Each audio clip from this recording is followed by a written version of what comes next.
أعوذ بالله من الشيطان الرجيم بسم الله الرحمن الرحيم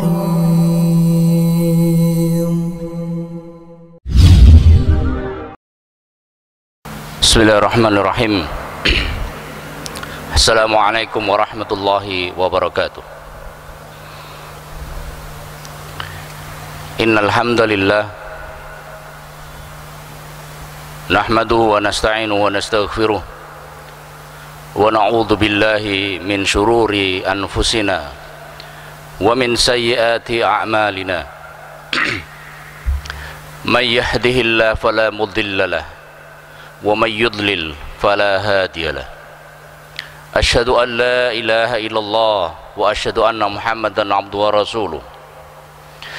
Qala Allah Ta'ala fil Qur'anil Azim. A'udzu billahi as-sami'il 'alim minasy syaithanir rajim. Bismillahirrahmanirrahim.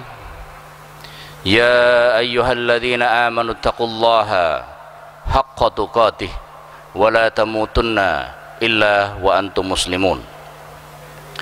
Ya ayyuhan nasu taqu rabbakum alladzi khalaqakum min nafsin wahidah wa khalaqa minha zawjaha wa batha minhuma rijalan katsiran wa nisaa'a wattaqullaha alladzi tasaaluna bihi wal arham innallaha kana 'alaikum raqiba. Wa qala fi ayatil ukhra ya ayyuhalladzina amanu taqullaha wa qulu qawlan sadida yuslih lakum a'malakum wa yaghfir lakum dhunubakum wa may yuti'illaha wa rasulahu faqad faza fawzan 'azima. Amma ba'du, fa inna asdaqal hadithi kitabullah wa khairul hadyi hadyi Muhammadin sallallahu alaihi wasallam wa syarrul umuri muhdatsatuha wa kullu muhdatsatin bid'ah wa kullu bid'atin dhalalah wa kullu dhalalatin finnar. Ma'asyiral muslimin rahimakumullah. Alhamdulillah, pada kesempatan pagi hari ini Allah masih melimpahkan nikmatnya yang luar biasa kepada kita semuanya, sehingga dengan nikmat tersebut kita masih ditakdirkan oleh Allah untuk bisa memenuhi panggilannya, menghadiri sholat subuh berjamaah, dan kemudian kita lanjutkan dengan thalabul ilm. Pada kesempatan yang lalu kita sempat membahas tentang bagaimana menghadapi isu-isu yang sekarang semakin meresahkan masyarakat. Bagaimana kita mensikapi tentang isu wabah virus corona. Sedikit saya akan mengulas dari pembahasan yang lalu, bahwasanya kita sebagai seorang mukmin tentu tidak ada yang perlu kita resahkan. Rasulullah SAW kepada kita telah mengajarkan kepada kita semuanya bagaimana mensikapi setiap musibah, terutama dalam hal ini yang sekarang isu yang berkembang, isu yang semakin meresahkan masyarakat, yang seakan-akan membuat rasa takut sebagian besar kaum muslimin, di mana kita harus mensikapi dengan yang pertama dengan sabar, lalu yang kedua tentu kita bertawakal kepada Allah Subhanahu wa taala, dan yang ketiga kita lebih mengedepankan husnudzon kepada Allah Subhanahu wa taala, bahwasanya tidak ada setiap musibah yang telah Allah turunkan kepada setiap hambanya kecuali di dalamnya pasti ada sebuah kebaikan yang tentu kita tidak akan tahu. Bisa jadi kita akan diangkat derajat kita, atau mungkin kita akan dihapus dosa-dosa kita. Dan yang keempat,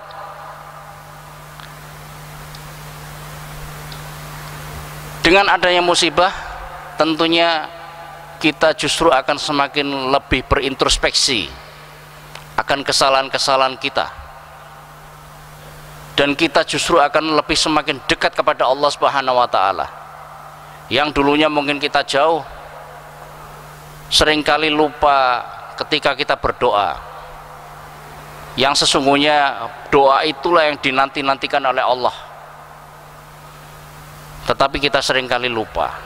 Namun ketika kita diuji oleh Allah dengan suatu musibah, justru kita akan semakin dekat kepada Allah. Kita lebih semakin banyak melakukan doa kepada Allah, banyak memohon kepada Allah Subhanahu wa Ta'ala. Inilah yang harus kita lakukan ketika kita menghadapi musibah.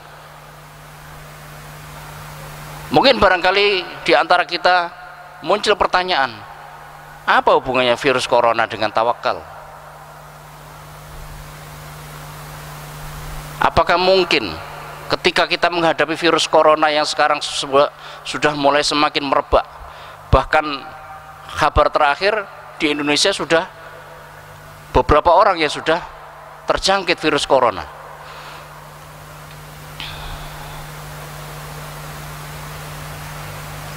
apakah cukup bahwasanya kita hanya dengan bertawakal kepada Allah Subhanahu wa Ta'ala kemudian kita mampu menghadapi virus corona yang saat ini sedang mulai merajalela?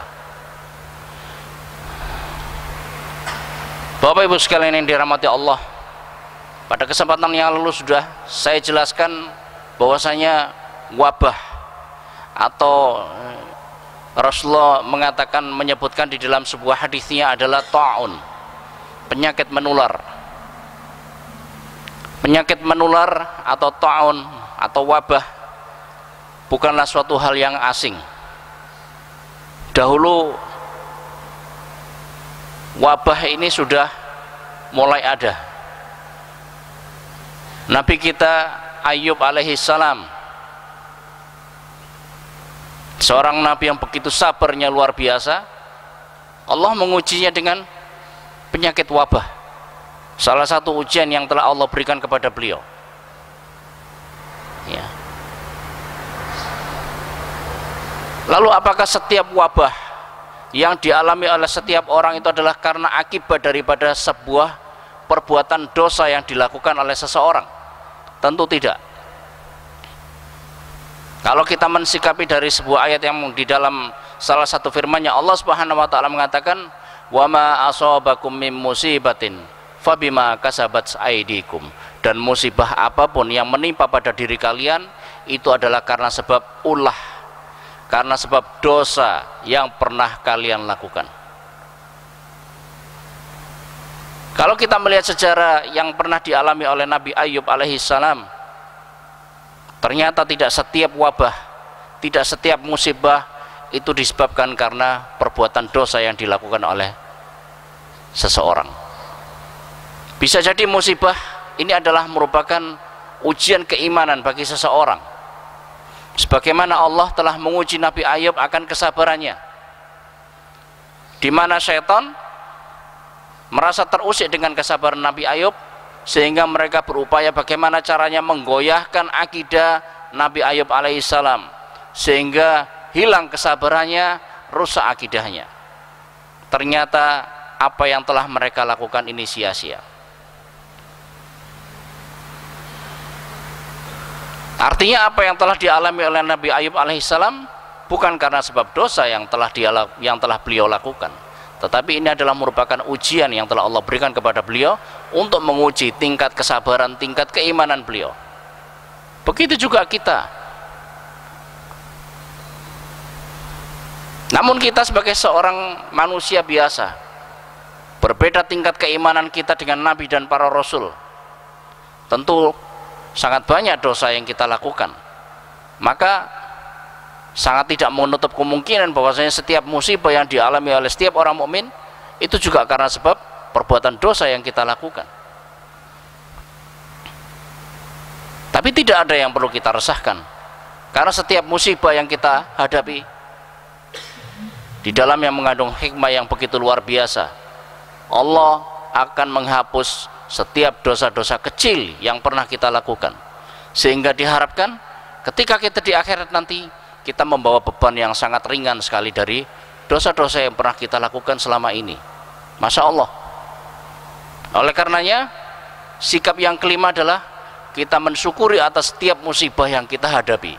Itulah yang dilakukan oleh akhlak para sahabat, akhlak para nabi-nabi kita, dan akhlak para ulama-ulama ketika menghadapi musibah. Karena dengan begitu, di saat kita tertimpa musibah, doa kita diijabah oleh Allah Subhanahu wa taala. Kita akan semakin lebih dekat kepada Allah.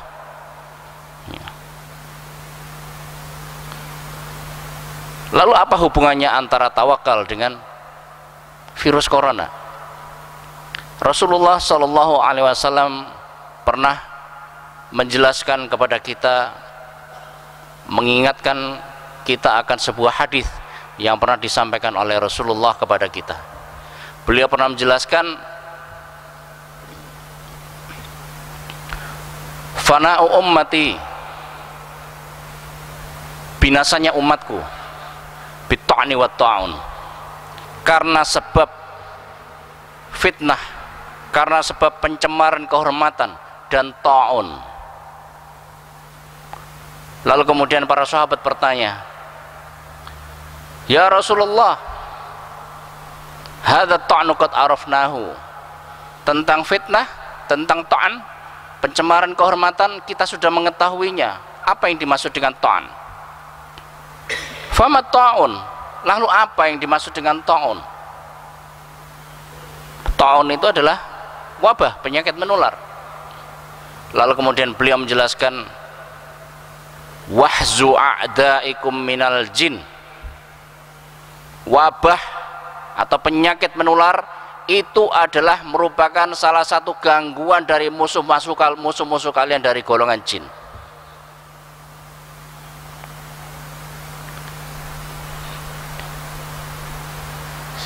Disinilah kita tidak perlu resah akan mewabahnya virus corona yang sekarang sudah mulai masuk ke negara kita Indonesia. Maka kita mensikapinya dengan apa yang telah diajarkan oleh Rasulullah.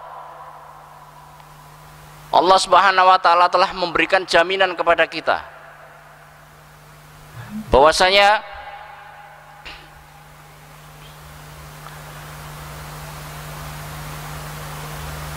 Allah Subhanahu wa taala telah menjelaskan di dalam salah satu ayatnya, inna ibadi laisa laka alaihim sultan, sesungguhnya kamu iblis, kamu tidak punya kuasa terhadap hamba-hambaku yang senantiasa bertawakal kepadaku, illa manittaba'aka minal ghawin, kecuali mereka-mereka yang mengikuti kamu, mereka adalah hanya orang-orang yang sesat saja. Jadi Allah telah menggariskan kepada kita bahwasanya selama kita menjaga syariat yang telah diajarkan oleh Rasulullah kepada kita, senantiasa istiqomah menjalankan kita menjalankan di dalam kehidupan kita sehari-hari, maka syaitan tidak akan mampu untuk merusak, untuk mengganggu kita.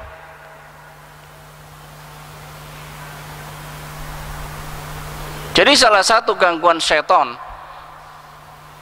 yang telah mereka lakukan adalah berupa penyakit-penyakit yang banyak dialami oleh umat manusia, terutama khususnya adalah penyakit yang tidak bisa diobati oleh pengobatan-pengobatan yang lainnya, kecuali hanya dengan pengobatan Al-Quran.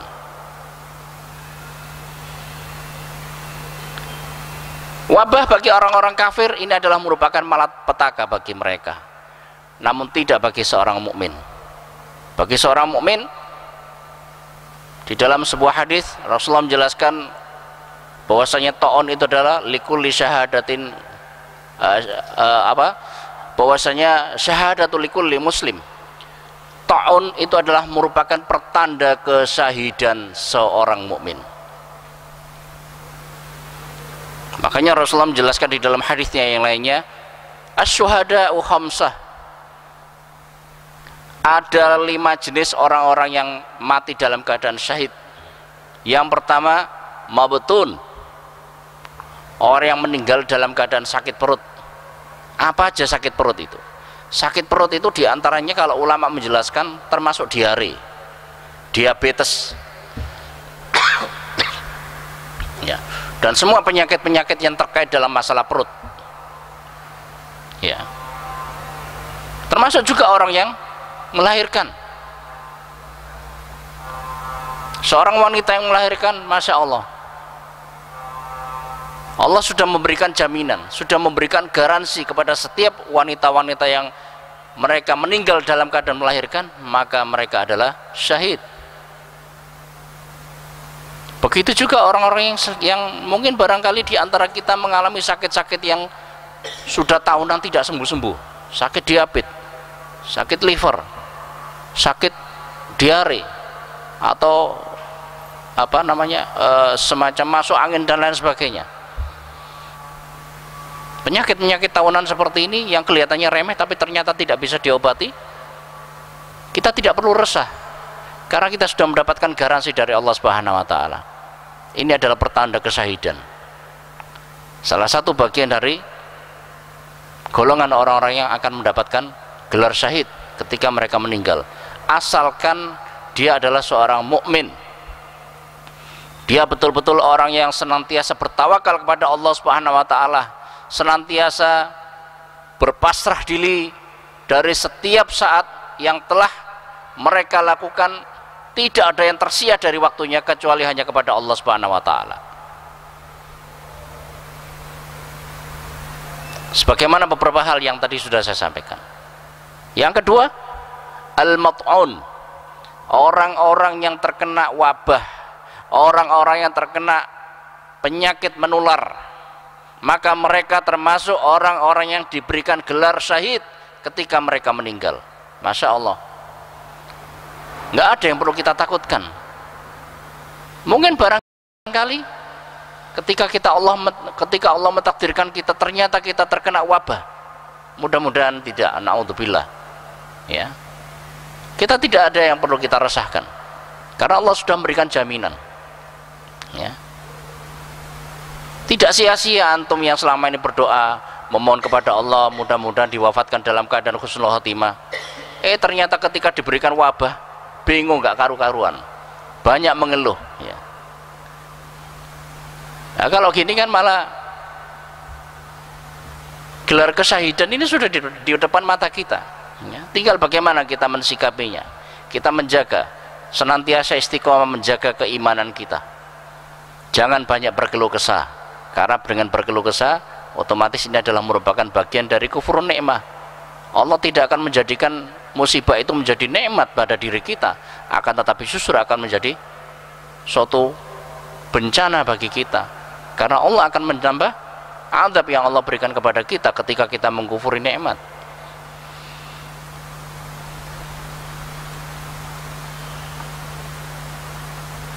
Yang ketiga, al-ghariq, orang yang meninggal dalam keadaan tenggelam. Antum berenang tiba-tiba kelelep tenggelam, ya, tidak apa-apa, syahid, ya. Ini nikmat, ya, gelar yang suatu gelar yang sangat luar biasa, suatu gelar yang betul-betul sangat diharapkan oleh sebagian besar umat Islam, ya. Yang keempat, sahibul hadami, orang yang meninggal dalam keadaan tertimpa reruntuhan, naik sepeda motor, apalagi sekarang dalam keadaan musim hujan, kadang-kadang dibarengi dengan angin kencang, tiba-tiba ketika naik kendaraan ada pohon roboh, kita tertimpa pohon, meninggal. Masya Allah, insya Allah syahid, ya.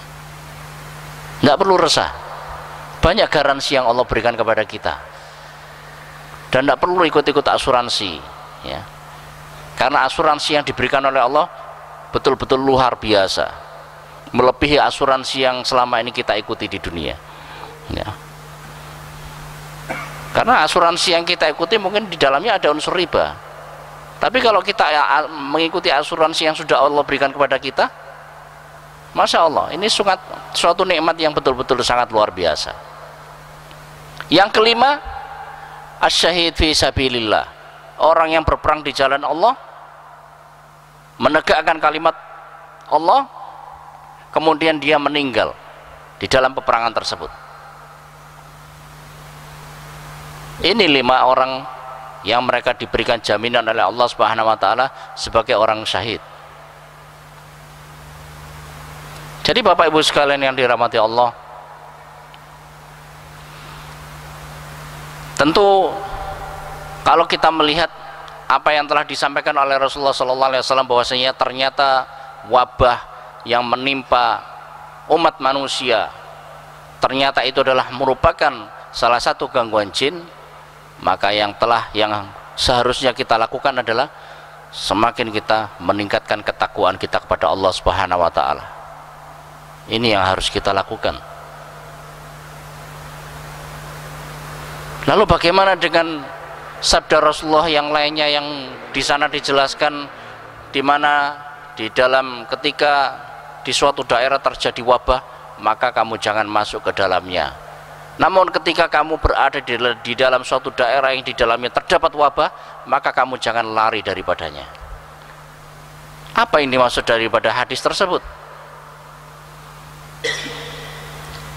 Kesimpulan daripada hadis tersebut, larangan ketika kita masuk ke dalam suatu daerah yang di dalamnya terdapat wabah, ini adalah sebagaimana sebuah larangan yang telah Rasulullah SAW peringatkan kepada kita. Wala tatamannau biliqa'il adu, jangan sekali-sekali kamu berharap untuk bertemu musuh. Ya. Ketika ada suatu wabah, jangan seakan-akan kita ingin menjadi seorang pahlawan. Jangan seakan-akan kita menjadi orang yang merasa sok suci, kemudian kita masuk ke dalam daerah yang di dalamnya terdapat wabah tanpa ada suatu kepentingan apapun.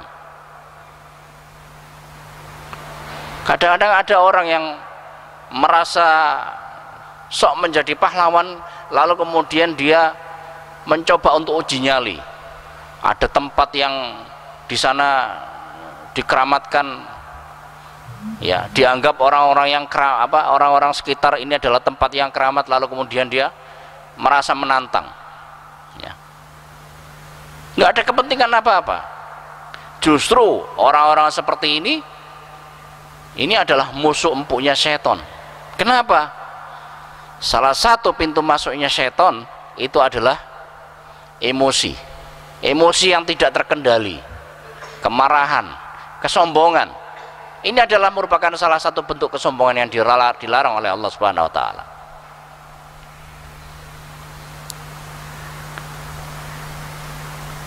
Kemudian bagaimana ketika kita mensikapi, ketika kita berada di dalam suatu daerah yang di dalamnya terdapat wabah, maka kita jangan lari daripadanya.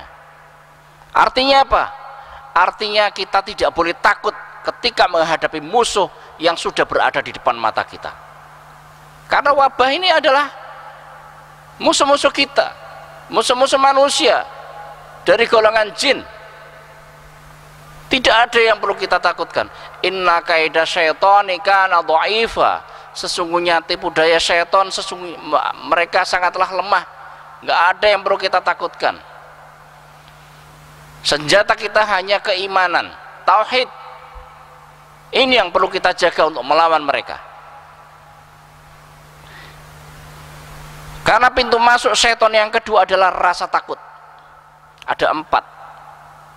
Yang pertama emosi yang tidak terkendali, kemarahan, termasuk juga kesombongan. Yang kedua adalah rasa takut. Ketika kita berada di suatu daerah, kita misalkan berada di Surabaya, atau mungkin lebih khususnya sekarang kita berada di Perak, ternyata naudzubillah wabah virus corona sudah merebak di sini. Kita nggak boleh lari daripada daerah kita nggak boleh pergi dari Perak. Justru kita hadapi. Bagaimana kita menghadapinya? Dengan menjaga dan meningkatkan ketakwaan kita. Kita lari, justru kita akan menjadi musuh empuknya syaitan. Karena pintu masuknya setan adalah rasa takut. Yang ketiga, syahwat. Orang yang senantiasa lebih mengedepankan hawa nafsunya daripada ilmu. Yang keempat, lalai.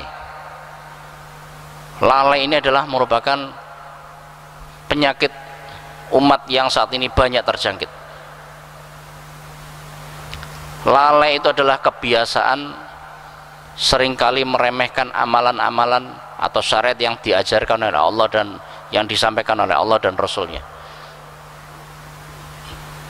Contoh kecil misalkan, ketika kita mau makan, kita dianjurkan untuk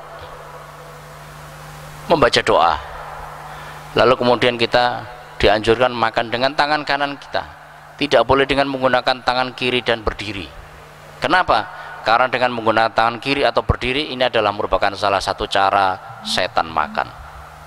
Kalau kita makan dengan menggunakan tangan kiri ataupun berdiri, walaupun kita sudah membaca doa, nggak manfaat, tidak akan memberikan manfaat. Doa itu tidak akan memberikan manfaat ketika kita makan dengan menggunakan tangan kiri kita atau berdiri. Justru serangan setan akan sangat mudah. Bahkan kita sama halnya memberikan makan kepada mereka. Bagaimana kita akan melawan mereka?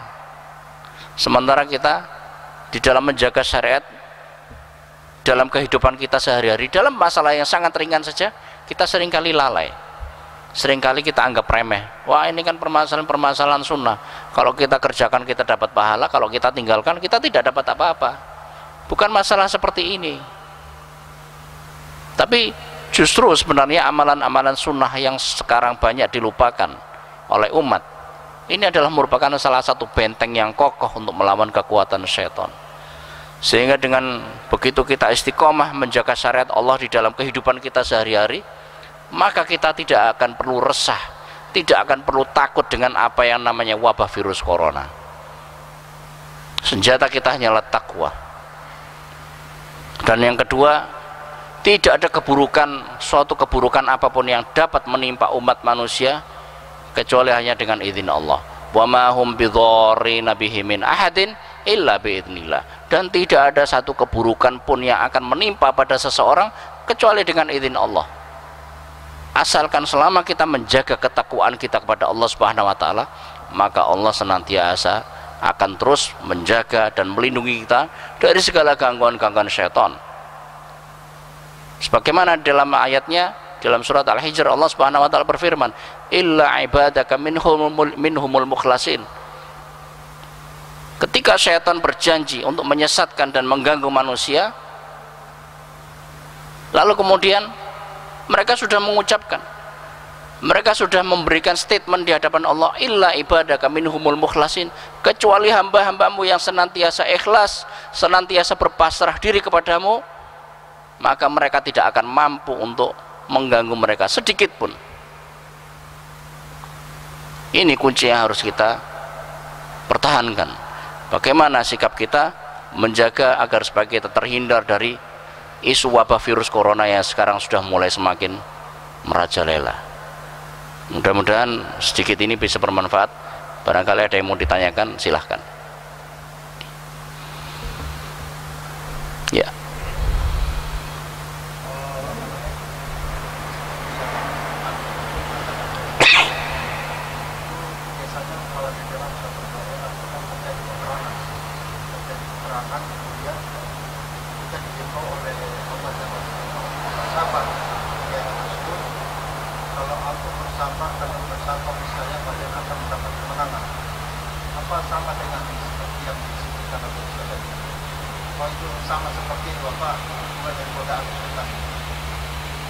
Ya, ketika di dalam sebuah peperangan, ya, ketika di dalam sebuah peperangan kita disyariatkan untuk senantiasa bersabar di dalam menghadapi musuh kita.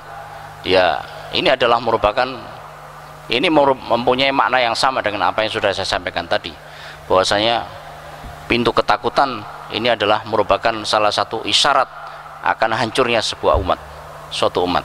Ya.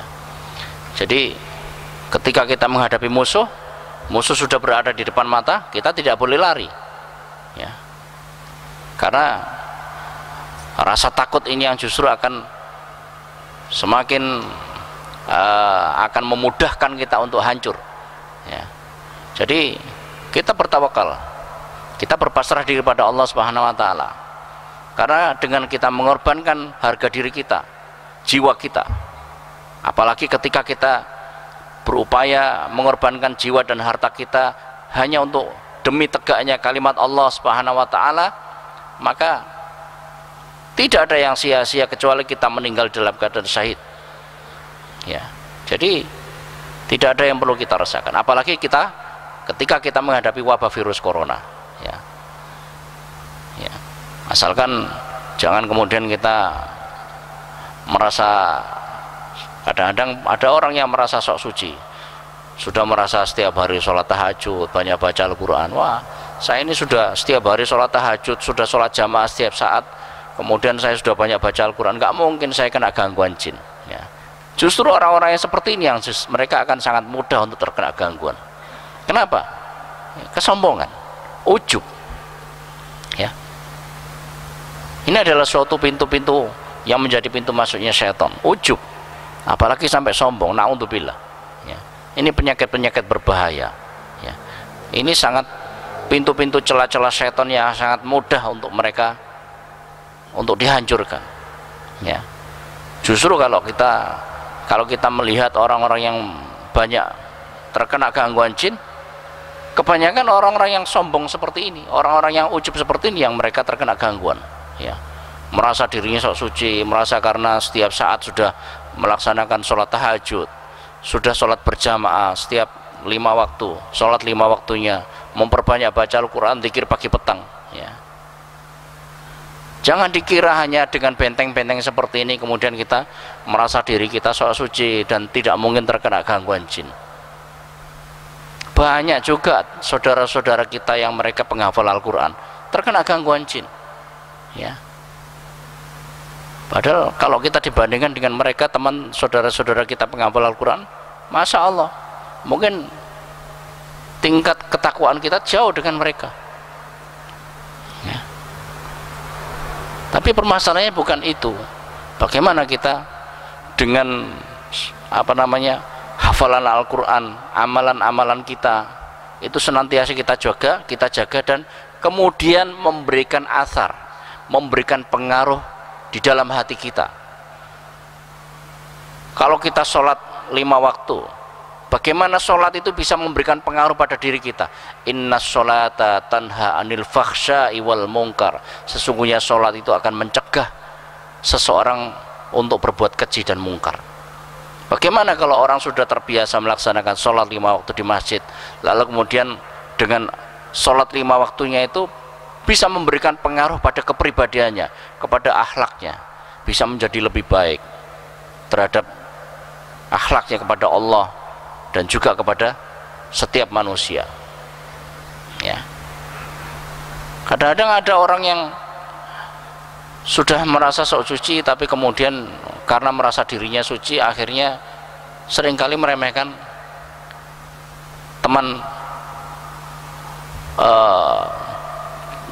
teman-temannya atau saudara-saudaranya, ya. Contoh misalkan banyak kasus, ya, merasa sudah banyak baca Al-Quran, merasa sudah sering ikut kajian-kajian yang katanya kajian sunnah atau apa, ya. Lalu kemudian ketika ngutang angel bayari, ya.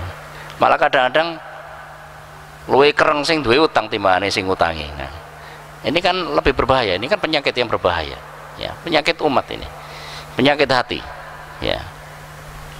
Dan perlu kita ketahui bahwasanya orang yang terkena gangguan jin, ketika misalkan kita terkena gangguan jin, orang terkena gangguan jin itu bukan aib, nggak ada yang perlu kita malu, ya.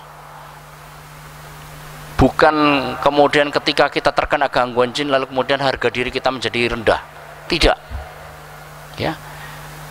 Penyakit gangguan jin atau ketika seseorang terkena gangguan jin itu adalah merupakan sunatullah, itu adalah suatu hal yang biasa, ya.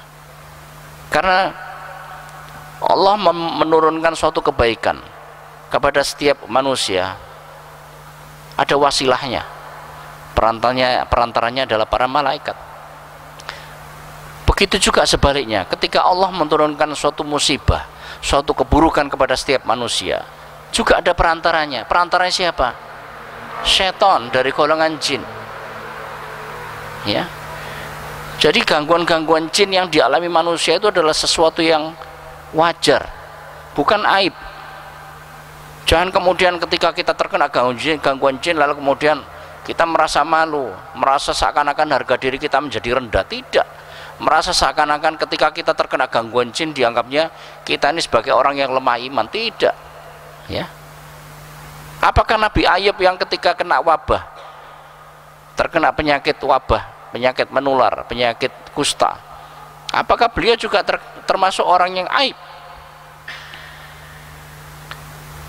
Apakah kemudian yang dialami oleh Nabi Ayub ketika beliau terkena penyakit di mana beliau yang penyakit yang dialami adalah penyakit karena sebab ulah syaitan, biidznillah, itu karena sebab dosa sehingga membuat harga dirinya menjadi rendah? Tidak. Bahkan Rasulullah SAW pun juga pernah terkena sihir, dan ini bukan aib, bukan aib. Ya, jadi tidak ada yang perlu menjadi kita tidak perlu menganggap bahwasanya ketika kita terkena gangguan jin ini adalah merupakan aib.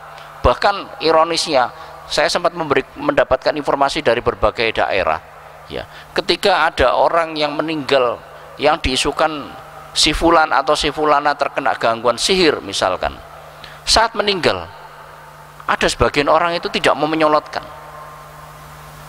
Subhanallah. Kenapa?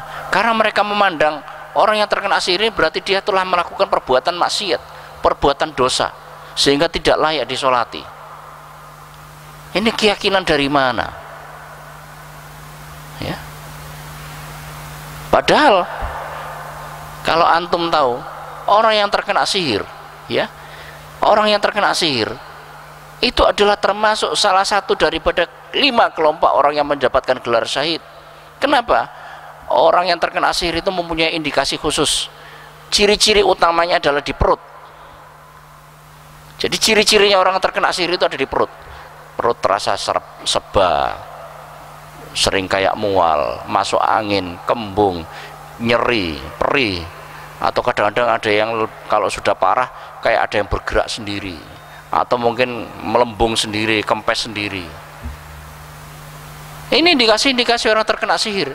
Kalau mereka meninggal, mereka adalah salah satu dari 5 kelompok orang yang mendapatkan gelar syahid. Masya Allah. Tapi kenapa sampai ada beberapa daerah yang mereka beranggapan bahwasanya ketika ada orang yang terkena sihir dianggapnya mereka adalah pelaku maksiat sehingga tidak layak disolatkan, ya. Subhanallah.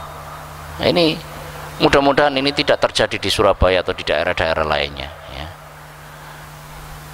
Ya, mungkin ada pertanyaan yang lainnya, silahkan.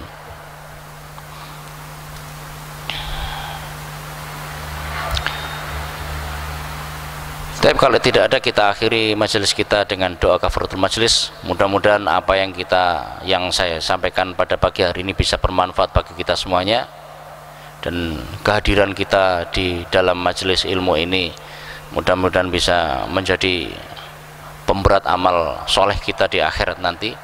Dan kita memohon kepada Allah dengan doa kafaratul majelis, subhanaka Allahumma wa bihamdika asyhadu an la ilaha illa anta astaghfiruka wa atubu ilaik. Walafu minkum, wassalamu alaikum warahmatullahi wabarakatuh.